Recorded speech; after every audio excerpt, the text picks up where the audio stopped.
Kenora, Ontario, the first snowstorm blizzard in the season. Grabe. Nag-snowstorm, gabi pa ni pag abot namo kasi duha mi kabuok ka truck. Nag-storm na.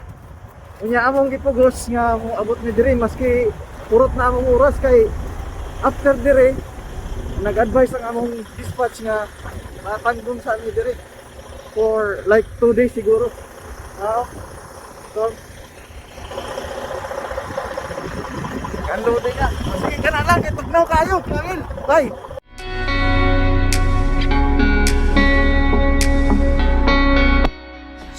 Friday na sa umaga. Dito pa rin kami. Stranded kami dito since yesterday ng umaga. Pero yung kasama ko sabi niya aalis na daw sila.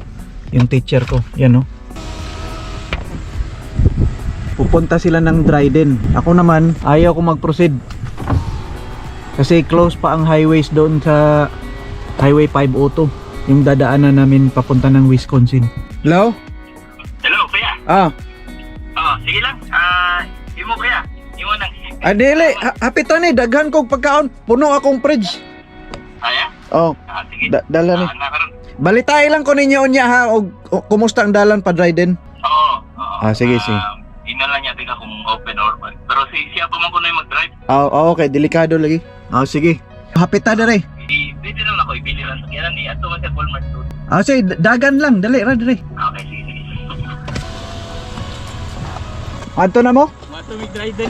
Oo. Mo pick up mi sa load. Yang basta mo ato mig kuan Wisconsin sa Green Bay. Green Bay man punto ako. Pero sirado man lagi ang 502 kanagihan. Pero pick up na ko na namo niya from there magbuhat na ko mi okay. Sige. Plano depende. Mao po na ako akong plan Green Bay pero ako sila ingnan dili ko.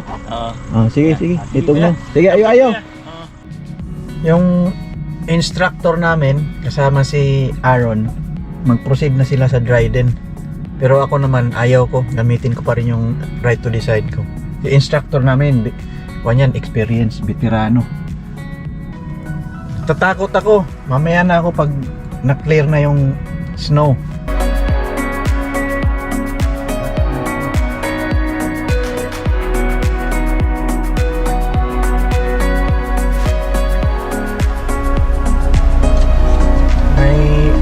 May snowplow.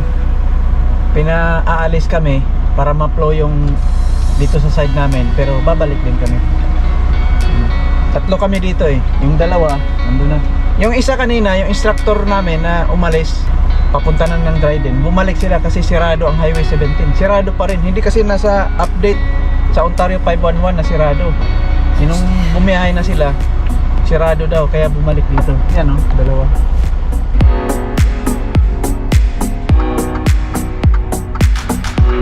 Tatabi kami para mag-giveaway sa snowblower.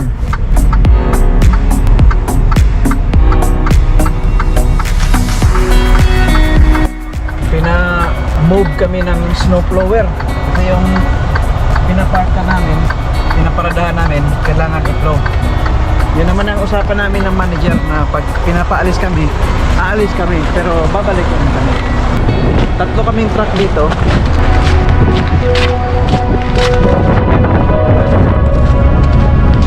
Kanina dyan ako nagpark. Tapos pangalawang truck, pangatlo nililinis yan.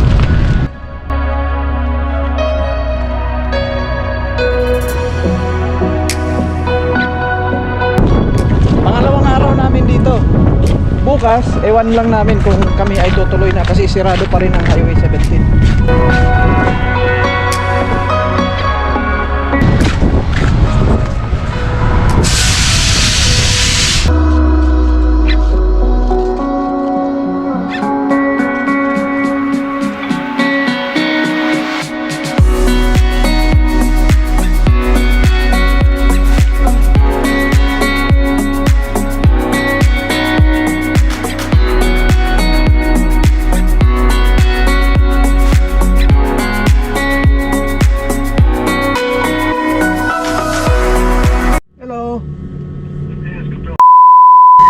I'm good, thank you.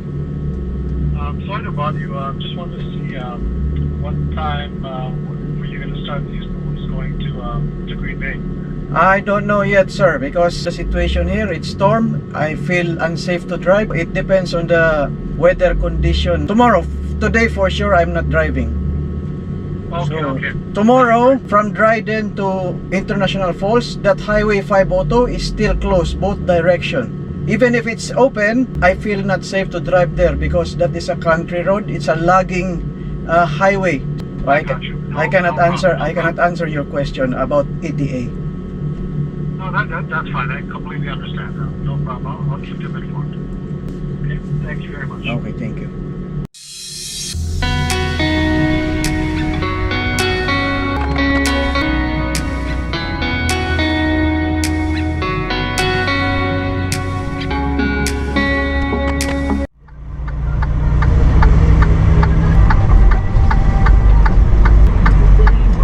Way 17.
Stricto. Ganito daw dapat. May orange.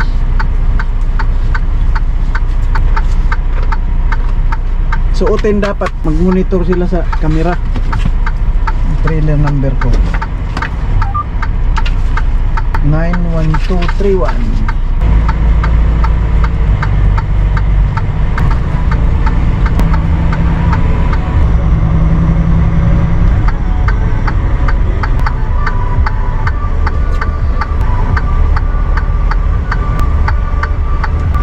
What's the plan, sir? Yes. You know where the empties go, right? Yeah. On that side. On that side of the back, there's a place and trailer over there. That's where your empty goes. At the- Now, okay. now, when you pick up your loaded trailer, If it's in the first row, there, you're okay. If it's in the second row, right where I came out, that's where you go in. And go in reverse. Lock your axles. There's snow back there.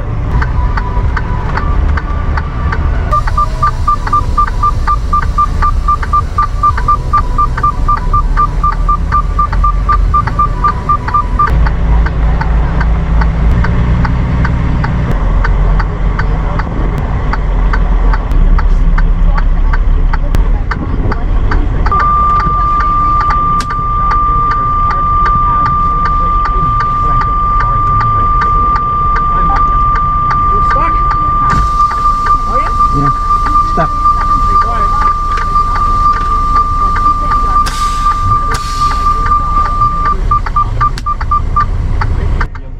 Na-stuck ako guys. Nirescue ako ng bulldozer.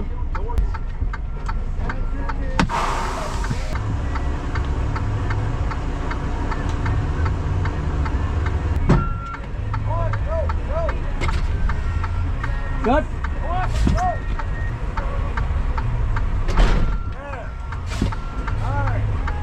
Okay, that's good. Hold it right there. All right, look around.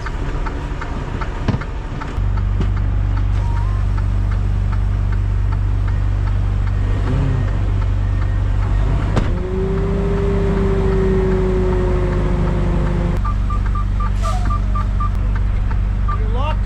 Yeah. Lock all your wheels. Slowly. That's it. Yeah. There you go.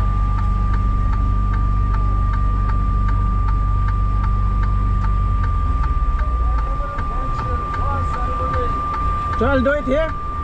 With my pre-trip. Right there, yeah. Under the snow, you're good. I'm trying to stay under the fucking snow. Yeah, you got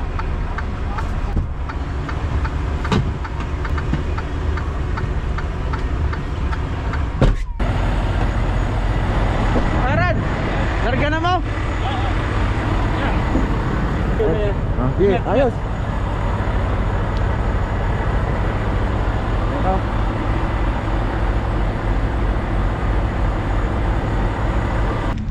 Nung galing pa kami ng Toronto, pareho kami ng load papunta ng Kenora. Nung binagyo kami doon, na stranded kami. Tapos from Kenora, nagpunta kami ng Dryden, Ontario. May load kami papunta dito sa Green Bay, Wisconsin. Ngayon kasabay kami dito. Naabutan ko sila kagabi dito sa truck stop, dito sa may Bonduel, Wisconsin.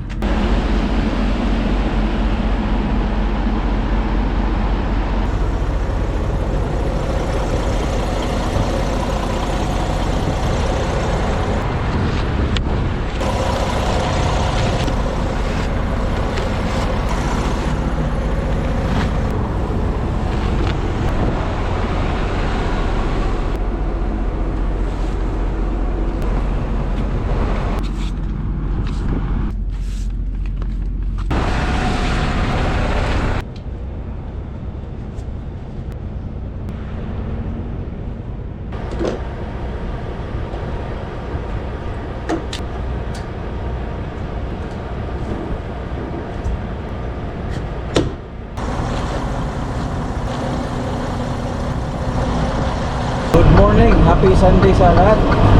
Nandito ako ngayon sa Wisconsin, Bonduel. Kagagaling ko lang sa Kenora, may snowstorm doon 2 days ago. Na-stranded ako ng 2 days. May snow na naman na darating. Pero mga 49 kilometers na lang ako. So nauna na yung kasama ko, yung instructor ko nga, kasama niya yung estudyante niya. So sabi nila, dahan-dahan lang daw ako. So nakasit na ako doon. Doon ako maghintay sa baka babagsak itong snow. On duty pre-trip na ako. Hintay ko yung 15 minutes.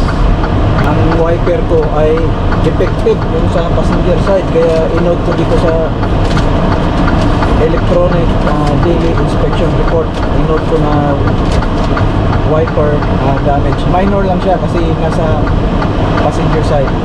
Pero pagdating ko ng terminal namin sa Toronto, papalitan ko ng yung talagang replacement lang yan. Binili ko ng $8. Ito yung storm, paborito kami.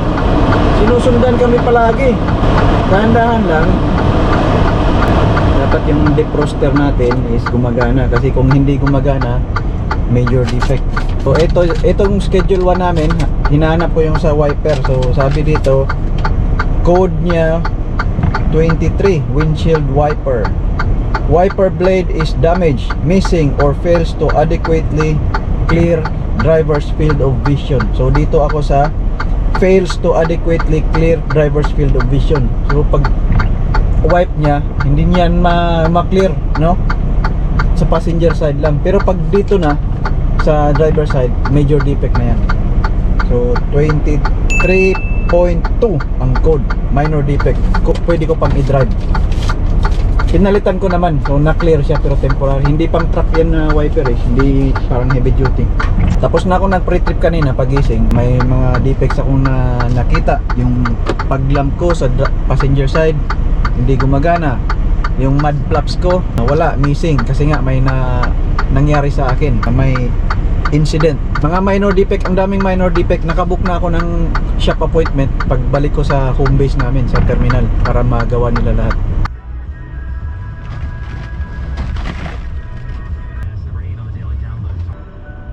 Hintayin ko lang siya i-clear pa yung papers niya. Loaded kasi siya eh.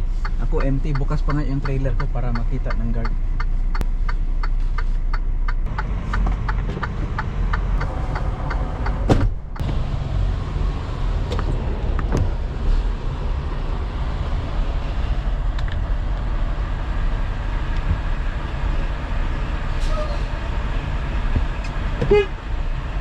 Bye sir!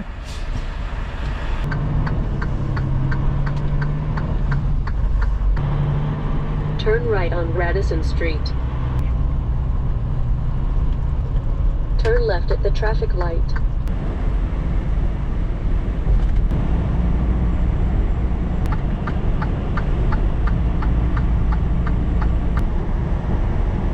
Check in on duty.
Everyone.